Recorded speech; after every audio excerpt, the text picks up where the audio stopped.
আজকের এই ভিডিওটি সবার জন্য গুরুত্বপূর্ণ। আমরা যারা নতুন অবস্থায় কোরআন মাজিদ শিখতেছি অথবা আমরা কোরআন মাজিদ পড়তে পারি, আমাদের পড়া শুদ্ধ হয় না, সবার জন্য আজকের এই ভিডিওটি গুরুত্বপূর্ণ। কারণ আজকের এই ভিডিওতে আমরা সিফাতে হরুফ অর্থাৎ সিফাতের সম্পর্কে, সিফাত সম্পর্কে বিস্তারিত আলোচনা করব। তো সিফাতগুলো আপনাদের অবশ্যই বুঝতে হবে। সিফাত না বুঝলে কিন্তু আপনার কোরআন মাজিদ পড়া কখনো সুন্দর হবে না, শুদ্ধ হবে না। তো এই জন্য অবশ্যই সিফাত বুঝতে হবে। এখানে লেখা আছে যে সিফাতে হরফ অর্থ অক্ষরগুলোর গুণ বা বৈশিষ্ট্য। গুণ বা বৈশিষ্ট্যকে সিফাত বলা হয়। আরবি বর্ণমালার প্রতিটি অক্ষরেই কিছু না কিছু গুণ বা বৈশিষ্ট্য আছে যা অক্ষরগুলোকে পরস্পর থেকে স্বতন্ত্র করে অর্থাৎ আলাদা করে। সিফাতের হরফ দুই প্রকার, এক হলো সিফাতে লাজিমা, দুই হচ্ছে সিফাতে আরিদ। তো এই দুই রকম সিফাত আছে। তো এখানে অনেক কিছু লেখা আছে, আপনারা একটু পড়ে নেন। তো আপনারা একটু পড়ে নেবেন এগুলা। তো এইখানে দেখুন যে লেখা আছে ইস্তিলা, কলকলা, সিদ্ধা এবং হামস। এখানে আমরা 1, 2, 3, 4 ধরনের সিফাত পাই। এর পরিচয় দেওয়া হলো। আমরা এগুলোই শিখব। ইস্তিলার হরফগুলা শিখব এবং কলকলার হরফগুলা শিখব, সিদ্ধা কিভাবে পড়তে এটা শিখবো এবং হামসের হরফগুলো আমরা খুব সুন্দরভাবে আপনাদেরকে বুঝিয়ে দেব। তো অবশ্যই ভিডিওটি সম্পূর্ণ দেখতে হবে, একটুও টানবেন না ইনশাআল্লাহ। তো প্রথমে আমরা যে বিষয়টি শিখবো সেটা হচ্ছে মোটা ও পাতলার উচ্চারণ। অর্থাৎ কোরআন মাজিদ পড়ার সময় আপনি কোথায় মোটা করবেন, কোথায় পাতলা করবেন, এই বিষয়টা আপনাদেরকে বুঝতে হবে। তো এখানে লেখা আছে যখন কোনো অক্ষর পেশ, জের অথবা সাকিন সহ উচ্চারণের সময় স্বাভাবিকের তুলনায় অপেক্ষাকৃত ভারী ও ভরাট গলায় এবং ঠোঁট কিছুটা গোল করে পড়া হয় এবং জবরের ক্ষেত্রে বা এখানে লেখা আছে দেখুন জাবারের ক্ষেত্রে জাবার এর উচ্চারণ মানে জবর আর কি, জবর উচ্চারণ না করা হয় তখন তাকে মোটা উচ্চারণ বলা হয়। যেমন এখানে লেখছে সদ, মানে সদ লেখছে আর কি, যার ক্ষেত্রে সদ হবে হয়তো সদ, যেটা তো সদ অক্ষরটিতে জবর দিলে এর উচ্চারণ সা হয়, মানে এখানে বাংলা বানানটি ভুল লাগছে। যাই হোক, আপনি এগুলো পড়ে নেবেন। তো এইগুলা মোটা এবং পাতলা কিভাবে করতে হয় এগুলো এখানে লেখা হয়েছে বিস্তারিত। তো এইগুলো আমি আপনাদেরকে বলে দেব অবশ্যই। তো এখানে দেখুন সিফাতে হরফ ইস্তিলা অর্থাৎ মোটা হরফগুলা। ইস্তিলা অর্থ হচ্ছে এই যে ইস্তিলা অর্থ মোটা করা বা মোটা করে পড়া। তো বাংলা অনেক কিছু লেখা, আপনি কিভাবে এখানে মোটা করবেন সেই বিষয়টা এখানে বিস্তারিত লেখা আছে, আপনি একটু পড়ে নেন। তো ইস্তিলার হরফ হচ্ছে এই যে লেখুন এখানে, ইস্তিলার অক্ষর হচ্ছে 7টি: সদ, দদ, ত, জ, কফ, গইন এবং হচ্ছে খ। তো এই 7টা হরফ হচ্ছে মোটা হরফ। তো এই 7টা হরফ যখন আপনি উচ্চারণ করবেন অবশ্যই আপনাকে কি করতে হবে? মোটা করতে হবে, অবশ্যই মোটা করতে হবে, ঠিক আছে? যেমন এখানে দেখুন দ জবর দ, ঠিক আছে? দ জবর দ বলতে হবে, দা বলা যাবে না। সদ জবর স, এটা স লেখছে যদি স হবে না, এটা স হবে। হ্যাঁ, সদ জবর এটা এভাবে হবে স, সদ জবর ক্লিয়ার করে লিখে একটু হবে সদ জবর স, ঠিক আছে? এরকম হবে স, মোটা হবে অবশ্যই। সদ জবর স, আর এটা হবে র জবর র, এটা হবে ত জবর ত, খ জবর খ, গইন জবর গ, কফ জবর ক। তো এরকম ভাবে আমাদেরকে এই 7টা অক্ষর মোটা করে পড়তে হবে। আরেকটা অক্ষর আছে সেটা হচ্ছে র। র জবর কিন্তু কি হয়? র হয়, রা বলা যাবে না। তবে র কে এখানে মোটা বলা হয়নি, এর কারণ হচ্ছে র অক্ষরটা মোটা হরফ না, তবে র অক্ষর উপর জবর থাকলে র অক্ষর মোটা করে পড়তে হয়। তো এটা আপনাদের বুঝতে হবে। তো র জবর র হবে, রা বলা যাবে না। তো এই 8টা অক্ষরে আমরা কিন্তু জবর দিয়ে উচ্চারণ করার সময় বাংলাতে একটা আকারের মতো ব্যবহার করে ফেলি। যেমন কফ জবর কা বলি, গইন জবর গা বলি, খ জবর খা বলি, র জবর রা বলি। তো এই ভুলগুলা করা যাবে না ইনশাআল্লাহ। তো বুঝতে পারছেন, এই হলো 7টা অক্ষর মোটা অক্ষর। এবং আরেকটা অক্ষর আমি বলছি র জবর র, সেটাও মোটা করে পড়তে হবে। উচ্চারণ মোটা হচ্ছে কিনা বোঝার জন্য উচ্চারণের সময় তো খেয়াল রাখুন উচ্চারণ শেষে ঠোঁট কিছুটা গোল অবস্থায় যাচ্ছে কিনা। তো এগুলো আপনি একটু বুঝে নেবেন, এখানে পড়ে নেবেন। তো আমরা যদি এখানে দেখি যে মোটা অক্ষরগুলো কিছু উদাহরণ দেখুন এখানে দেওয়া আছে। যেগুলো লাল চিহ্ন আছে আমি আবার লাল উপরে দিচ্ছি, এই লালগুলো সব কিন্তু মোটা হবে। সি না, কিন্তু সই হবে। সিরাতাল্লাযীনা আন'আমতা আলাইহিম, গায়রিল বলা যাবে না, গায়রিল মাগদুবি আলাইহিম ওয়ালাদ-দাল্লিন।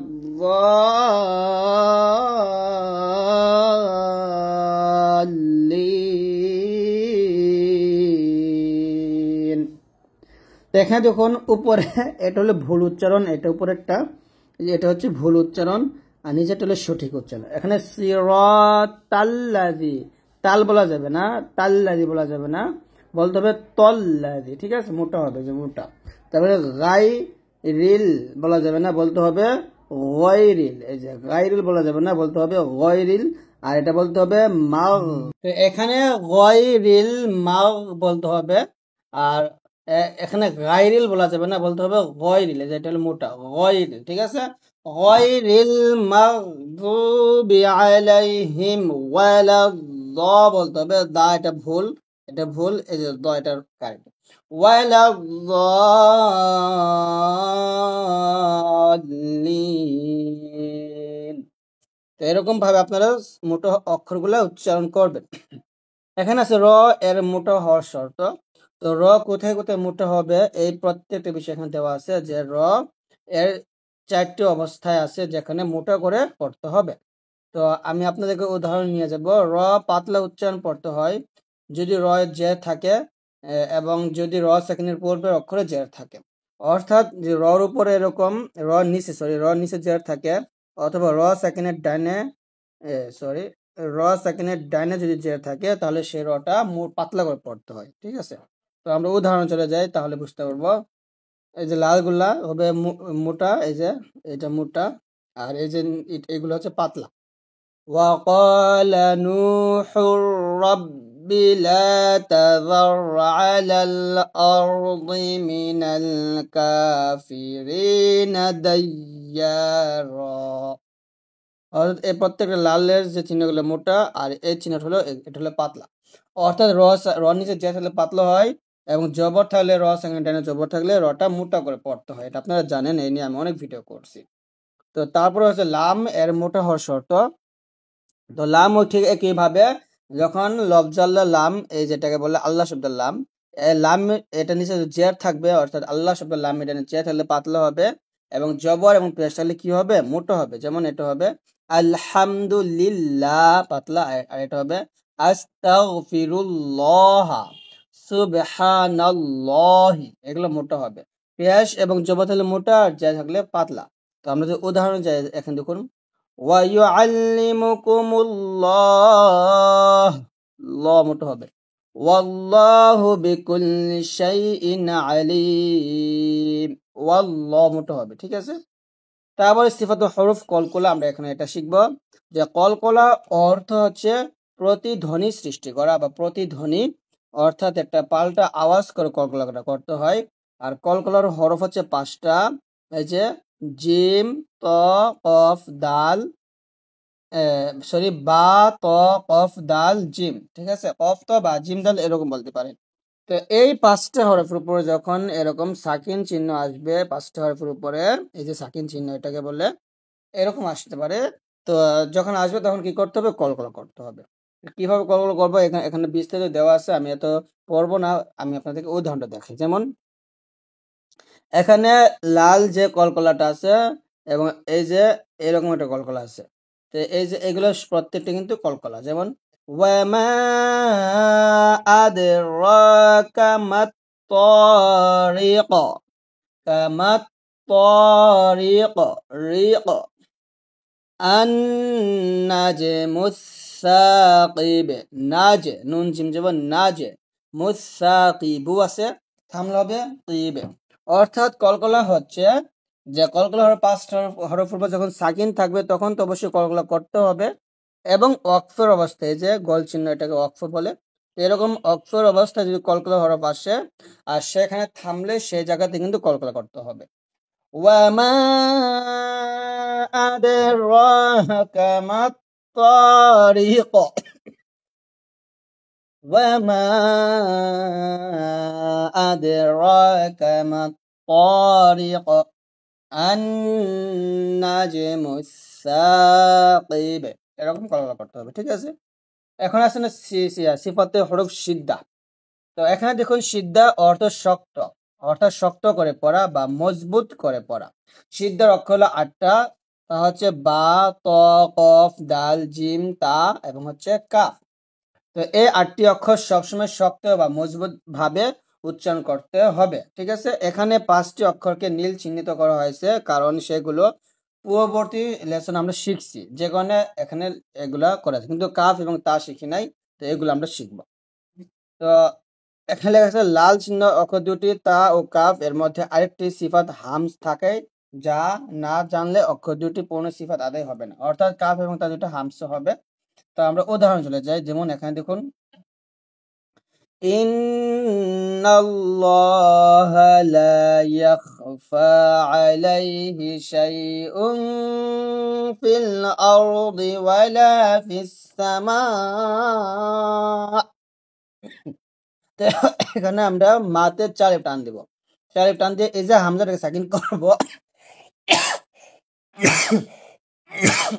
যখন আমরা হামজাটাকে সাকিন করব তখন একটা কি করব, শক্ত করব বা মজবুত করব।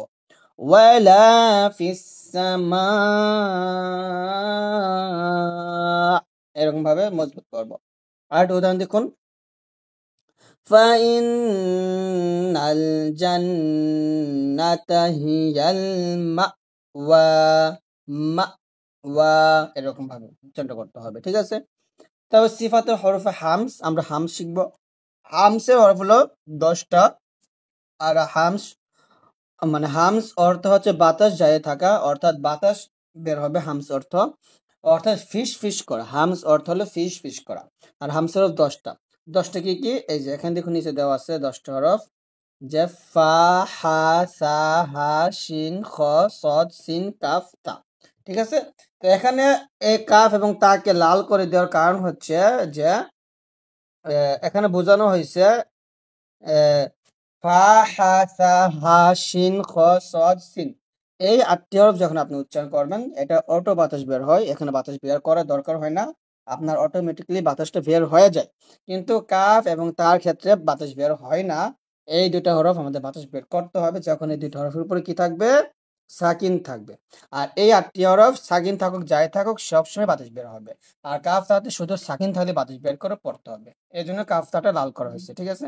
তো আমরা যে উদাহরণ যে এখানে বিস্তারিত লেখা আছে কেন লাল করা হয়েছে, তা আপনি একটু বুঝে নেবেন। তো আমরা যে উদাহরণ যেমন এখানে দেখুন উরুবান আতরাবা, এই যে আত। তো এইভাবে আমরা এখানে কি করবো, আত আত।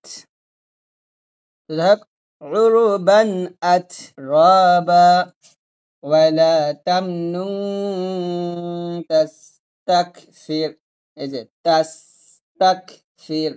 তাকফির, এরকম বাতাস বের করতে হবে, ঠিক আছে। কোরআন মাজিদ পড়ার সময় আমরা এই যে এরকম আলিফ দেখতে পাই, এই যে এখানে দেখুন আলিফের নিচে বা উপরে জবর জের পেশ কিচ্ছু নেই। তো এখানে আমরা অনেকে আর জি পড়ি, আবার অনেকে ইর জি পড়ি, আবার অনেকে উর জি পড়ি, মানে যা যেটা মনে হচ্ছে সেটা দিয়ে পড়েন। যেমন আমি যদি আয়াতে পড়ি, ওকে, তো এই বিষয়টাকে বলা হয় হামজাতুল ওয়াসল। এখানে দেখুন লেখা আছে যে হামজা দুই রকম, একটা হচ্ছে হামজাতুল কতআ আর একটা হচ্ছে হামজাতুল ওয়াসল। হামজাতুল কতআ কি এবং হামজাতুল ওয়াসল কি? হামজাতুল ওয়াসল হচ্ছে যে কিছু কিছু আলিফ আছে যে আলিফে জবর জের পেশ কিছু থাকে না, কিন্তু নিয়ম অনুযায়ী আমরা জবর জের পেশ দিয়ে পড়ি। আর হামজাতুল কতআতে জবর জের পেশ কিছুই থাকবে না, সেটা পড়া যাবে না। আর আরেকটা আলিফ আছে, সে আলিফের উপর জবর জের পেশ দেওয়াই থাকবে। 3 রকমের আলিফ, অর্থাৎ এরকম একটা আলিফ পাবেন আপনারা, এরকম জবর জের পেশ এটা দেওয়া থাকবে, এরকম এটা আছে, এটা সবসময় থাকে। আরেকটা আছে মানে আয়াতের মাঝে শুধু আলিফ আসে, কিন্তু আলিফের উপর জবর জের পেশ কিছু থাকে না, হামজাতুল কতআ বলা হয়। আর হামজাতুল ওয়াসল আলিফটা হচ্ছে আয়াতের শুরুতে আসবে বা মাঝেও আসতে পারে, তবে নিয়ম অনুযায়ী সেখানে জবর জের পেশ দিয়ে মিল করে পড়তে হবে। তো এখানে দেখুন আমি এখানে অনেক কিছু লেখছে যে হামজাতুল ওয়াসল অর্থাৎ খালি আলিফ কখন পড়তে হয় ও কখন হয় না, এটা লেখছে। তো আমি একটা পড়ি, এখানে দেখুন হামজাতুল ওয়াসল বা খালি আলিফ যদি কোনো আয়াতের শুরুতে থাকে তাহলে তা পড়তে হয়, আর যদি আয়াতের মধ্যে থাকে তাহলে তা পড়তে হয় না। অর্থাৎ এইখানে দেখুন দুইটা আলিফ, এই যে লাল এবং হচ্ছে এই যে একটা হলুদ, এই দুইটা আলিফ এখানে দেখুন, আপনারা এটা খেয়াল করুন। আমি আরেকটা কালার নেই, লাল কালার নেই। তো এই যে হলুদ কালারটা, হ্যাঁ, তো এই লাল এবং এই যে হলুদ দুইটা আলিফ, এখানে প্রথম যে আলিফটা আছে আমরা প্রথম আলিফটা পড়ব, এই প্রথম আলিফটা পড়ব, কিন্তু দ্বিতীয় আলিফটা এখানে পড়া যাবে না। তো প্রথম যে আলিফটা, এই আলিফকে বলা হবে হামজাতুল ওয়াসল, আর দ্বিতীয় এই আলিফটাকে বলা হবে হামজাতুল কতআ। তো এই প্রথম আলিফে আমরা জবর অথবা জের অথবা পেশ যে কোনো একটা দিয়ে পড়ব। তো এখন আপনি কিভাবে বুঝবেন এখানে জবর দিব না জের দিব না পেশ দিব? তো এটা বোঝার জন্য হচ্ছে খুবই সহজ নিয়ম, সেটা হচ্ছে যদি প্রথম আয়াত আলিফ দিয়ে শুরু হয়, পরের হরফটা যদি লাম থাকে, এখানে দেখুন পরের হরফটা লাম, তো আলিফ দিয়ে শুরু হওয়ার পরের হরফ লাম থাকলে তাহলে সেই আলিফে অবশ্যই আপনারা চোখ বন্ধ করে জবর দিয়ে পড়বেন, ঠিক আছে? সেখানে জবর দিবেন, যেমন আলহামদুলিল্লাহি রাব্বিল আলামিন। আর এখানে এই যে হলুদ আলিফটা, এটা অবশ্যই লেখার সময় লিখতে হবে, কিন্তু পড়ার ক্ষেত্রে আমরা এখানে পড়তেছি না, তবে লেখার সময় আপনাকে অবশ্যই কিন্তু এটা লিখতে হবে। আর এখানে কি করতে হবে, এখানে এই যে বা গিয়ে এই লামের সাথে মিলাতে হবে, বা লামজের বিল বলতে হবে, বিল, বা লামজের বিল, এরকম। তাহলে এর সাথে পড়লে হবে আলহামদুলিল্লাহি রাব্বিল আলামিন, এরকম। তো এটা হলো প্রথম নিয়মটা গেল। তাহলে আপনারা বুঝতে পারছেন যে হামজাতুল ওয়াসল হচ্ছে আয়াতের শুরুতে আসবে, আর হামজাতুল কতআ আয়াতের মাঝে আসে। এবং যদি এখানে যদি আমরা ওয়াকফ করে ফেলতাম, এখানে ওয়াকফ করার অপশন নাই, যখন থাকবে আমি তখন আপনাদের বোঝাবো। এখন দেখি দ্বিতীয় নিয়মটা, এখানে নিয়মটা দেখুন, এখানে দেখুন হামজাতুল ওয়াসল অর্থাৎ লাম আলিফ, আর কালারটা হচ্ছে হামজাতুল কতআ। তো এখানে আমরা ওয়াকফ ধরতে পারি আবার, ঠিক আছে? যে ধরে আমরা এখানে ওয়াকফ ধরবো, হ্যাঁ, পড়ার সময়। তো দেখুন এখানে যদি আমরা এই যে হামজাতুল ওয়াসল লাল আলিফটা, আমি কি বলছি যে আলিফের পরে যদি আলিফটা যদি খালি থাকে, পরে যদি কি থাকে লাম থাকে, লাম, তাহলে সে আলিফের জবর দিতে হবে। তো এখানে ঠিক নিয়ম একই, যে আলিফের উপর জবর দিব আমরা, কারণ পরের হরফটা যেহেতু লাম, তো পরের হরফটা লাম থাকার কারণে আমরা আলিফ এখানে কি দিব, জবর দিব। কিন্তু জবরটাকে ধরবে কাকে, র কে ধরবে, র সাথে মিলিয়ে পড়তে হবে, কারণ রর উপর তাসদীদের জন্য। আর রহমানির, আমরা যদি এখানে না থামি, তা নুন গিয়ে কাকে ধরবে, নুন গিয়ে এ র কে ধরবে, নুন রজের নির বলতে হবে। আর রহমা, আর জবর দিয়ে বলতে হবে আর রহমানির রহিম। আর যদি আমরা এখানে মিলে পড়তে মানে থেমে যেতাম, তাহলে বলতাম আর রহমান, আবার এই আলিফে জবর দিয়ে পড়তে হতো আর রহিম, এরকম। বুঝতে পারছেন? তো মিলায় পড়লে আবার সেখানে আবার আলিফ উপর জবর দিয়ে পড়তে হয়। তো এর জন্য এটা আপনাদের বুঝতে হবে। আর যদি আমরা মিলায় পড়লে না, মানে থামলে আর কি, এখানে থামলে এখানে আর রহমান বলবো, এখানে আর রহিম বলবো। আর মিলে পড়লে হবে এই আলিফে জবর দিব আর রহমা, এই নুন গে রকে ধরবে, নুন রজে নির, আর রহমানির রহিম, এরকম।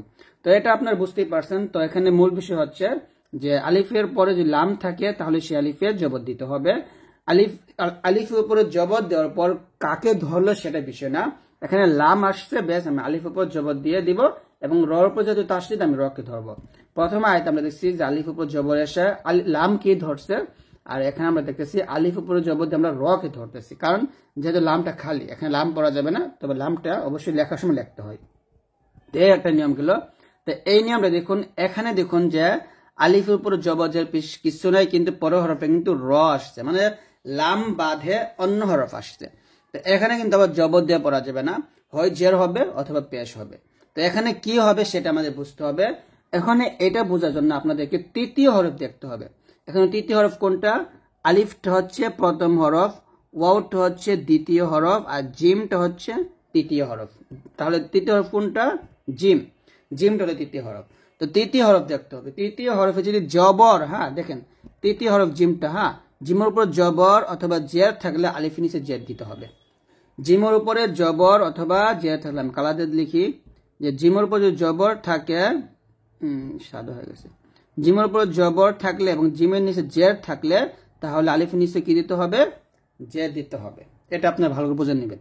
তৃতীয় হরফ ফলো করতে হবে। যদি আলিফের পরে লাম থাকে তাহলে চোখ বন্ধ করে লামের থাকার জন্য আলিফে জবর দিয়ে পড়বেন, আর যদি লাম না থাকে তাহলে তৃতীয় হরফ দেখবেন, তৃতীয় হরফে যদি জবর অথবা জের থাকে তাহলে আলিফের নিচে জের দিয়ে পড়বেন। তাহলে এখানে হবে ইরজিই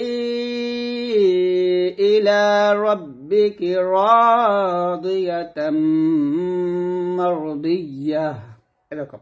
আর এখানে যে তাটা, এখানে যে তা, এই তাটার উপর দুইটা জবর আসে দেখুন।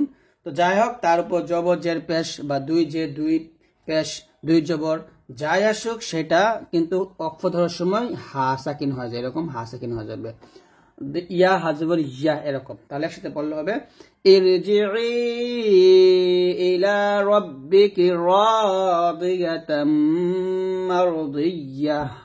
তো আশা করি আপনারা এটা বুঝতে পারছেন। এখন আলিফ নিচে জের দিয়ে পড়ব। তো এই যে এখানে দেখুন আমরা প্রথমে যে আয়াতটা পড়ছিলাম, যদি আমি এখানে পড়ি তাহলে হবে ইয়া আইয়াতুহান নাফসুল মুতমাইন্নাহ ইরজিই ইলা রাব্বিকি রাদিয়াতাম মারদিয়াহ। তো আপনারা এখানে খুব সুন্দর করে বুঝতেই পারছেন যে যদি আলিফের উপর জবর জের পেশ কিছু না থাকে, পরের হরফ লাম থাকলে জবর দিয়ে পড়তে হবে। আর যদি পরের হরফ লাম না থাকে তাহলে আমরা তৃতীয় হরফ দেখব। তৃতীয় হরফে জবর বা জের হলে আলিফের নিচে জের হবে, এবং তৃতীয় হরফে যদি পেশ থাকে তাহলে আলিফের উপরে কি হবে? পেশ হবে। তো এখানে দেখুন বিশেষ করে যে নিয়মটা, সেটা হচ্ছে এই নিয়মটা দেখুন যে দুই জবরের পর এখানে মিম আসছে, দুই জবরের পর মিম আসার কারণে এটা আমরা কিভাবে পড়বো? আমরা এখানে জাজা আ এরকম পড়বো নাকি জাজা আন মির রব্বিকা এরকম পড়বো নাকি জাজা আম, কিভাবে পড়বো এটাই আমরা বুঝবো আজকের ভিডিও থেকে। তো দেখুন, আমরা যদি একটু উপরে যাই তাহলে আমরা বুঝতে পারি যে যেটাকে বলা হয় হচ্ছে ইদগম গুন্না। ইদগম, এই যেখানে লেখা আছে ইদগম। ইদগম হচ্ছে দুই প্রকার, এক হলো বাগুন্না বা গুন্না সহ ইদগম, আর দুই হচ্ছে বেলা গুন্না বা গুন্না সারা ইদগম। তো ইদগমে বাগুন্না যেটা, সেটার হরফ হলো চারটা, নুন, মিম, ওয়াও, ইয়া। আর বেলা গুন্না যেটা, সেটা হলো দুইটা, র এবং হচ্ছে লাম। তো যখন নুন সাকিন ও তানভিনের পর, তানভিন কাকে বলে? এই যে এরকম দুইটা জবর থাকলে তাকে বলা হবে তানভিন, আর নুনের উপরে সাকিন চিহ্ন থাকলে এটাকে বলা হবে নুন সাকিন। তো নুন সাকিন ও তানভিনের পর যদি কি কি আসে? মিম, নুন, ওয়াও, ইয়া, এই চারটে হরফ আসে, তখন কি করতে হবে? মিল করে পড়তে হবে। এখানে দেখুন মিমের উপরে তাসদিদ নাই, তারপর আমাদের কি করতে হবে? মিমের উপরে এরকম তাসদিদ দিয়ে মিল করে পড়তে হবে। তো আমরা এখানে মনে মনে তাসদিদ দিয়ে পড়বো এরকম ভাবে। তাহলে তাসদিদ দিলে কি হবে? জাযা, এই যে মোটা চিহ্ন থাকার কারণে আমরা এখানে চা আলিফ টান দিব, কারণ মোটা চিহ্ন পর যদি এরকম হামজাটা আসে এটাকে বলা হয় গোল হামজা, যেখানেও আসছে। তো এটা আসলে তাকে বলা হবে মধ্যে মুত্তাসিল, অর্থাৎ মাদের নাম হবে মধ্যে মুত্তাসিল বা মাদে মুত্তাসিল বলা হবে। আমি এখানে লিখি মুত্তাসিলটা, মুত্তাসিল, ঠিক আছে। তো এটা আপনারা কত লিফ টানবেন? এটা হচ্ছে 4 লিফ টানবেন। তো এখানে 4 লিফ টান দিবে, এটা আমরা বুঝতেই পারছি। জাযা, আর এই আগে মিমকে ধরবে, আম, এরকম। আর এখানে এই যে নুন সাকিনটা, এই নুন সাকিন আমরা পড়বো না, কি করবো তাহলে? এই যে মিম সাকিনটা, এই মিম সাকিনটা র কে ধরবে। এখানে রর উপর তাসদিদ নাই, আমরা রর উপরে তাসদিদ দিব, তাসদিদ দিয়ে মিল করে পড়বো। বুঝতে পারছেন? তাহলে আমরা এখান থেকে বুঝতে পারলাম যে তানভিনের পর যদি মিম আসে বা এই চারটা মিম, নুন, ওয়াও, ইয়া আসে এবং হলো র, লাম, এই দুইটা হরফ আসে, তাহলে কি করতে হবে? তানভিনের পরে আসলে মিলায় পড়তে হবে। নুন সাকিনের পরে আসলে নুন সাকিন বাদ দিয়ে তারপরে হরফের সাথে মিলায় পড়তে হবে, তাসদিদ দিয়ে মিলায় পড়তে হবে, ঠিক আছে। র, লাম এই দুইটা হরফ আসলে গুন্না হয় না, আর এই চারটা হরফ আসলে গুন্না হবে। তাহলে যদি আমরা এখানে পড়ি যে এরকম জাযাআম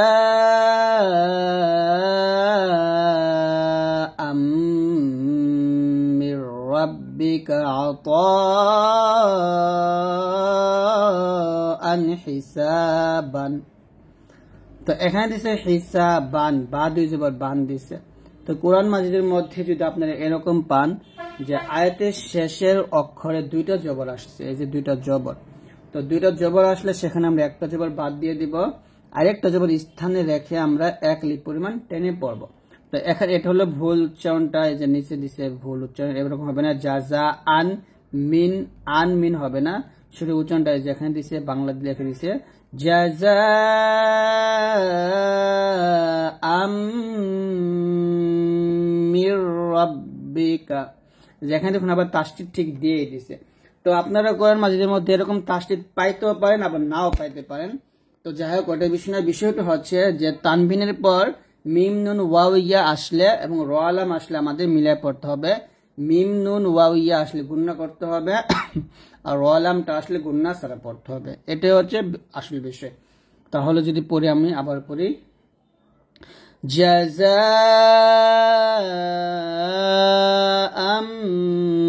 মির রাব্বিকা আতাআন হিসাবা, এরকম ভাবে পড়বেন। আশা করছি আপনি এই বিষয়টা ভালো করে বুঝতেই পারছেন। তারপরে কোরআন মাজিদের মধ্যে আরো 4টা নিয়ম, ব্যতিক্রম নিয়ম, সেটা এই চারটার মধ্যে আপনারা গুণনা করবেন না। এটা মনে রাখেন, এটা নিয়ম আছে, অনেক নিয়ম কারণ আছে। তো যদি আপনারা সহজে মনে রাখতে চান তাহলে আমি বলবো যে এই 4টা শব্দ কোরআন মাজিদে পাবেন, যেখানে দাল গে নুনকে ধরবে। এখানে আমরা অনেক ধরনের ভুল করি। দুনি নুন যে নি উচ্চারণ করি, দুনিয়া বুনিয়া নুন, এরকম ভাবে আমরা নুন যে নি উচ্চারণ করে ফেলি। হ্যাঁ, তো এখানে নুন যে নি উচ্চারণ করা যাবে না, কারণ এটা হচ্ছে কি, এটা হলো সাকিন, অর্থাৎ নুন সাকিন। তো আমরা এখানে নুন সাকিন উচ্চারণ করব। দাল নুন পেশ দুন, ইয়া আলিফ জবর ইয়া 1 লিপ টান হবে, দুন ইয়া। বা নুন পেশ বুন, ইয়া আলিফ জবর ইয়া, নুন 2 পেশ নুন, বুন ইয়া নুন, বুন ইয়া নুন। এখানে বলতে হবে দুন ইয়া বুন ইয়া নুন। তো দুনিয়া বুনিয়া এরকম পড়া যাবে না। সদ নুন জের সিন, ওয়াও আলিফ জবর ওয়া, নুন 2 পেশ নুন, সিন ওয়া নুন, কিন ওয়া নুন। কফ নুন জের কিন, ওয়াও আলিফ জবর ওয়া, নুন 2 পেশ নুন, কিন ওয়া নুন। তো এই 4টা শব্দে কি হবে না, গুণনা হবে না। এই যে নিচে দেখুন লেখা আছে সুন্দর করে, কোরআনে এই 4টি শব্দে ইদগম হয় না, কারণ এগুলোতে একই শব্দে নুন সাকিনের বামে ইদগমের অক্ষর আছে। হ্যাঁ, তো এখানে গুণনা হবে না এক কথায়। তো এখানে বিস্তারিত অনেক কিছু লেখছে, তো আপনারা এগুলো না বুঝতে চাইলে সমস্যা নেই। আপনারা মনে রাখবেন, 4টা শব্দ মুখস্থ করে ফেলবেন, যে দুন ইয়া বুন ইয়ানুন, সিন ওয়ানুন এবং হচ্ছে কিন ওয়ানুন। এই 4টা শব্দটা আমরা কি করব, স্পষ্টভাবে পড়ব, গুণনা করব না। ঠিক আছে, তো এটা একটা নিয়ম গেল। তারপর আরেকটা নিয়ম আছে এইখানে, এটা দেখুন খুবই গুরুত্বপূর্ণ। সেটা হচ্ছে যে এখানে নুন সাকিনের পর বা আসছে, আমরা এখানে আম্মা মান বলতে পারবো না, মান না হবে মাম। এই যে এটা হলো রাইট, আমি এখন লিখি, এটা হলো রং আর এটা হলো কারেক্ট। তো রংটা আমরা বলি ওয়া আম্মা মান বাখিলা ওয়াস্তাগনা, মান বলো নাকি। তো এটা মান বলা যাবে না, কারণ হচ্ছে এখানে নুন সাকিনের পরে যে বা আসছে এটার জন্য। আর উপর যখন ছোট্ট একটা মিম দিচ্ছে, এটা বোঝার জন্য যে নুন সাকিনটা এখানে মিমের মতো পড়তে হবে। তবে কোরআন মাজিদে অনেক কোরআন মাজিদে এই মিমটা থাকবে না, এই ছোট মিমটা থাকে না। এটা এখানে এখানে আছে, বা অনেক কোরআন মাজিদে থাকেও। থাকার কারণ হচ্ছে যেন আমরা বুঝতে পারি সহজে। আসল নিয়মটা হচ্ছে থাকবে না। তো এখানে আমরা নুন সাকিনের পর বা পাইছি, বেশ। নুন সাকিনের পর বা আসার কারণে আমরা এখানে কি করব না, এই নুনের উচ্চারণ করব না, বা নুনের উচ্চারণ হালকা হবে, হালকা হালকা। যদি বলি যে নুনের উচ্চারণ কত পার্সেন্ট হবে, আমি বলবো যে নুনের উচ্চারণ হবে 15%। ঠিক আছে, আর বাকি কি জানি বলে 85% আর কি, বাকি 85% আসবে মিমের উচ্চারণ। বুঝতে পারছেন, এখানে গুণনাটা করার সময় নুনের উচ্চারণ আসবে 15% আর বাকি 85% আসবে কিসের উচ্চারণ, মিম সাকিন উচ্চারণ, এরকম আর কি। তাহলে যদি আমি উচ্চারণটা করি এরকম হবে, ওয়া আম্মা মান বাখিলা ওয়াস্তাগনা। এখানে বলতে হবে মান বাখিলা, এরকম। ওয়া আম্মা মান বাখিলা ওয়াস্তাগনা। কোরআন মাজিদের মধ্যে আপনারা এরকম পেতে পারেন যে আয়াতের শেষে এরকম খাড়া জবর আসছে, পরে খালি ইয়া আসছে, তো এখানে খাড়া জবর থাকুক বা এক জবর থাকুক যাই থাকুক, যদি থামেন এক লিপ পরিমাণ টেনে পড়বেন এরকম। তো এখানে খাড়া জবর আসছে আমরা অবশ্যই এক লিপ পরিমাণ টান দিব। এখানে দেখুন আয়াতের শেষের অক্ষরে দুই জবর আসছে এবং পরের অক্ষর ওয়াওর উপরে তাসদিদ আসছে। তো যদি আপনারা এই আয়াতটা মিলিয়ে পড়েন, দুইটা আয়াত মিলিয়ে পড়েন, তাহলে এরকম পড়তে হবে লিনুখরিজা বিহি হাব্বাও ওয়া নাবাতাও ওয়া জান্নাতিন আলফাফা, এরকম। এখানে এই যে গোল চিহ্নটা যে দেওয়া আছে, এই গোল চিহ্নকে বলে ওয়াকফে তাম, আর ওয়াকফে তামের উপরে লাম আলিফ আসছে, লাম আলিফ। তো এরকম ওয়াকফে তামের উপরে লাম আলিফ থাকলে আর আয়াতের শেষের অক্ষর যদি দুই জবর দুই যে দুই পেশ থাকে এবং পরের আয়াতের অক্ষরটা শুরু যদি হয় মিম নুন ওয়াও ইয়া দিয়ে, তাহলে সেই মিম নুন ওয়াও ইয়া হরফের উপর কি থাকবে? তাসদিদ থাকবে। তো এখানে তাসদিদ থাকবে, এর মানে কি বোঝানো হয়? এর মানে বোঝানো হয় যে এই দুটি আয়াত আপনারা মিল করে পড়েন। মিল করে পড়াটা হচ্ছে ভালো, এই দুটি আয়াত মিল করে পড়া ভালো। কিভাবে বুঝলাম? এখানে লাম আলিফ দিছে সেই কারণে বুঝতে পারছি, এবং এই যে পরের হরফে তাসদিদ দেওয়ার কারণে বুঝতে পারছি এখানে মিল করে পড়া ভালো। তো এরকম ভাবে আপনি মিল করে পড়বেন, লিনুখরিজা বিহি হাব্বাও ওয়া নাবাতাও ওয়া জান্নাতিন আলফাফা। এখানে আমি আবার ফা এক লিফ টান দিচ্ছি, কারণ তারপরের অক্ষরে বা তারপরের আয়াতের সাথে মিলাই নাই, এখানে আমি থামছি বা ওয়াকফ করছি। ওয়াকফ করার কারণে আমি এখানে কি করছি, ওয়াকফের অবস্থায় তানবিনে দুইটা জবর থাকার কারণে একটা জবর বাদ দিয়ে দিছি, আরেকটা জবর স্থানে রেখে এক লিপ পরিমাণ টেনে পড়ছি, ঠিক আছে? তো ঠিক এইরকম এই নিয়মটা, এখানে যে নিয়মটা আমি ফলো করছি, এই নিয়মটা আপনারা এইখানেও ফলো করতে পারবেন যদি আপনি এখানে থামেন। তো এখন প্রশ্ন হচ্ছে এখানে কি থামা যাবে না? হ্যাঁ, অবশ্যই থামা যাবে। থামলে আপনারা এরকম পড়বেন, লিনুখরিজা বিহি হাব্বাও ওয়া নাবাতা। অর্থাৎ ওয়াকফের অবস্থায় তানভিনে দুই জবর থাকলে তাহলে আমরা এক জবর বাদ দিয়ে আরেক জবর স্থানে রেখে এক লিপ পরিমাণ টেনে পড়ি, তো এখানে থামা যাবে, ঠিক আছে? তারপরে এই যে পরের অক্ষরে যে তাসদিদটা আসছে, এই তাসদিদটা এখন আর পড়া যাবে না, এখন তাসদিদটা বাদ দিয়ে পড়তে হবে ওয়া জান্নাতিন আলফাফা, এরকম ভাবে বাদ দিয়ে পড়তে হবে। এখন প্রশ্ন হচ্ছে তাহলে তাসদিদ দেওয়ার কারণটা কি? তাসদিদ দেওয়ার কারণ হচ্ছে যে এই দুটা আয়াত মিল করে পড়াটাই ভালো। অর্থাৎ এটা এরকম বলতে পারি যে এখানে আপনি থেমে পড়তে পারেন, তবে মিল করে পড়া ভালো, ঠিক আছে? মানে একটা পারবেন আর একটা হচ্ছে ভালো। অর্থাৎ এখানে থামা যাবে, এরকম থেমে পড়া যাবে, লিনুখরিজা বিহি হাব্বাও ওয়া নাবাতা, এরকম থামবো। তবে এটা আলাদা পড়বো, ওয়া জান্নাতিন আলফাফা। তবে এখানে এই যে আমি এখন যেভাবে পড়ছি এইভাবে পড়তে পারবেন, তবে এই দুটি আয়াত মিল করে পড়াটা হচ্ছে উত্তম বা ভালো, সেটা এই তাসদিদ দিয়ে বোঝানো হয়েছে। তো যদি আমি মিলে পড়ি তাহলে এরকম হবে, লিনুখরিজা বিহি হাব্বাও ওয়া নাবাতাও ওয়া জান্নাতিন আলফাফা। অর্থাৎ তানবিনের পর ওয়াও থাকার কারণে যে এখানে বার উপর তানভিন ছিল, তারপর ওয়াও ছিল, এখানেও দেখুন তার উপর তানভিন বা দুই জবর তার উপর ওয়াও। তো তানভিনের পর ওয়াও থাকার কারণে আমরা মিলাইয়া গুণনা করছি, যাকে বা গুণনা বলা হয়। তো এটাতে বুঝতে পারছি তাসদিদ আসছে, তাসদিদ থাকার কারণে আমরা মিলিয়ে পড়ছি, গুণনা করছি, বুঝতে পারছি যে মিলিয়ে পড়াটা ভালো। আর এখানে থামা ও যাবে, থামলে আমরা তাসদিদটা পড়বো না। কিন্তু আমি যে প্রথমে আপনাদেরকে একটা আয়াত দেখাইছিলাম, এখন আমি সেই আয়াতে চলে যাব। তো সেই আয়াতে দেখলে আপনারা বুঝতে পারবেন এখানে কি আসে। দেখুন যে ইন্নাহু আলা রাজিহি লাকাদিরুন, দুই পেশ রুন, তারপর ইয়া আসছে। ওই যে বললাম যে তানভিনে দুই জবর দুই যে দুই পেশ যদি আয়াতের শেষে আসে এবং পরের আয়াতে যদি মিম নুন ওয়াও ইয়া র লাম এই ছয়টা অক্ষর দিয়ে শুরু হয়, তাহলে সেখানে আবার একটু ব্যতিক্রম ভাবে পড়তে হয় মিল করে পড়লে। তো এখানে দেখুন যে দুই পেশ রুন আসছে, তানভিনে দুই পেশ আসছে, এবং পরের অক্ষরটা ইয়া, আর এই ইয়ার উপরে কিন্তু তাসদিদ দেওয়া হয় নাই। তো যদি আমি এখানে থামি, এখানে একটা তাসদিদ না দেওয়ার কারণ হচ্ছে আপনাকে বলছে যে আপনি এখানে থেমে পড়েন, থেমে পড়াটাই ভালো বা থেমে পড়া যায়। আর যদি তাসদিদ দেয় মানে তাসদিদ দিলে আমরা এখানে মিল করে পড়তাম আর কি, তাহলে বুঝতে পারতাম যে এটা মিল করে পড়া ভালো। আর এখানে কি থাকতো না, ত, এই যে ওয়াকফে তামের উপর ত থাকতো না, ওয়াকফে তামের উপর থাকতো লাম আলিফ থাকতো, সরি, ওয়াকফে তামের উপরে লাম আলিফ থাকলে এখানে অবশ্যই ইয়ার উপরে একটা তাসদিদ দিত।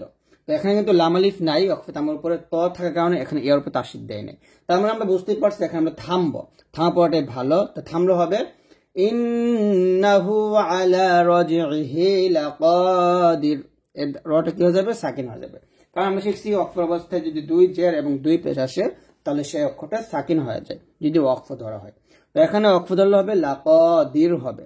তারপরে ইয়াহসাবু আন্না মালাহু আখলাদাহু আছে, হাউলটা পেশ হু। তো এইখানেও যদি আমরা থামি, এই যে হাটা, এই হাটা এখানেও কিন্তু সাকিন হয়ে যাবে, আখলাদাহ এরকম সাকিন হয়ে যাবে। তো এখানে প্রশ্ন হচ্ছে দুটো আয়াত কি মিল করে পড়া যাবে কিনা। হ্যাঁ, এই দুটো আয়াত মিল করে পড়া যাবে। মিল করে পড়লে তাহলে এরকম পড়তে হবে ইন্নাহু আলা রাজইহি লাকাদিরুন ইয়াহসাবু আন্না মালাহু আখলাদাহ। তো মিল করে পড়লে কি হবে, এই রাজে ইয়াকে ধরবে, তখন আমরা ইয়ার উপর একটা মনে মনে তাসদিদ দিব, তাসদিদ দিয়ে মিল করে গুন্নাহ করে পড়তে হবে। বুঝতে পারছেন? তো এখানে তাসদিদ না দেওয়ার কারণ বুঝাইছে যে আপনার এখানে থেমে পড়েন, মিল করে না পড়ার জন্য বলা হয়েছে। তো আমরা কোরআন মাজিদে এরকম অনেক পাই যে আমরা পড়ার স্বার্থে বা পড়ার জন্য আমরা মিলে পড়ি। তো মিলে পড়লে অবশ্যই ইয়ার উপর তাসদিদ দিয়ে মিলিয়ে গুন্না করে পড়তে হবে। ঠিক যেরকম ভাবে আমি ওয়াওটা পড়ছিলাম, ওয়াওতে তাসদিদ দেওয়াই ছিল, ঠিক আছে। আর এখানে দেখুন কি নিয়ম, এখানে তানবিনের পরে কি আসছে, ফা আসছে। তো এখানে যদি আমরা থামি তাহলে এই তাটা তো হাসাকিন হয়ে যাবে। আমরা জানি যে ওয়াকফের অবস্থায় যদি গলতা আসে আর সেখানে থামলে অবশ্যই সে তাটা হাসাকিন হয়ে যায়। যেমন এরকম কাল্লা ইন্নাহা তাযকিরাহ, এরকম রহ হাসাকিন হয়ে যাবে। তারপর এখানে বলতে হবে ফামান শাআ যাকারাহ, এই যে এই হাটাও কিন্তু এখানে হাসাকিন হয়ে যাবে। তো এখানে আরেকটা নিয়ম, সেটা হচ্ছে এই যে দেখুন এখানে ওয়াকফে তামের উপরে জিম আসছে আর এখানে ওয়াকফে তামের উপরে মিম আসছে। তো যদি মিম আসে যাকে ওয়াকফে লাজিম বলা হয়, মিম থাকলে অবশ্যই এখানে অবশ্যই থামতে হবে, ঠিক আছে, এখানে থামতে হবে, এখানে মিলে পড়া যাবে না, যে এখানে অবশ্যই থামতে হবে। আমি লিখি যে অবশ্যই, অবশ্যই থামতে হবে, থামতে হবে, বুঝে নেন যে অবশ্যই থামতে হবে। কারণ এই যে মিম যেখানে পাবেন আয়াতের শেষে বা ওয়াকফের মাঝে, সেখানে থামা অবশ্যই বাধ্যতামূলক। আর এই যে জিম, এই জিম থাকার কারণে আমরা এখানে মানে মিল করে পড়তে পারি, আবার থেমে পড়তে পারি। যদি মিল করে পড়তাম তাহলে কি হইতো, তানবিনের পরের হরফ যেহেতু ফা আসছে ফা, তাহলে এখানে একটা ইকফা গুন্না হয়ে গেছে। তো এখানে আমাদেরকে আবার ইকফা গুন্না আদায় করে পড়তে হয়। তো এরকম কাল্লা ইন্নাহা তাযকিরাতুন ফামান শাআ যাকারাহ, এরকম তখন তুম বলতে হতো। আর যদি আমরা এখানে থামতাম তাহলে আরেক নিয়ম, সেটা হচ্ছে এই তাটা হাসাকিনের মতো হয়ে যাবে, এরকম কাল্লা ইন্নাহা তাযকিরাহ, তবে এটা আলাদা পড়তে হবে ফামান শাআ যাকারাহ। তো এই নিয়মগুলো আপনারা অনেকেই বুঝেন না, যে কারণে আজকে ভিডিওটা করা। তো আশা করছি আজকে ভিডিও থেকে আপনি প্রত্যেকটা নিয়ম বুঝতে পারছেন। দেখানো ঠিক একই রকম, একই নিয়ম দিছে, কাল্লা ইন্নাহা তাযকিরাহ ফামান শাআ যাকারাহ। এখানে আরেকটা নিয়ম বুঝেছি, সেটা হচ্ছে এই যে চিহ্নটা, এই চিহ্ন এবং এই যে চিহ্ন, এই চিহ্নটা হলো চিকন চিহ্ন আর এটা হচ্ছে মোটা চিহ্ন, যে 3 আর হচ্ছে 4 আলিফ টান। এই কালারটা এটা 4 আলিফ আর এই কালারটা এটা হচ্ছে 3 আলিফ। বুঝতে পারছেন?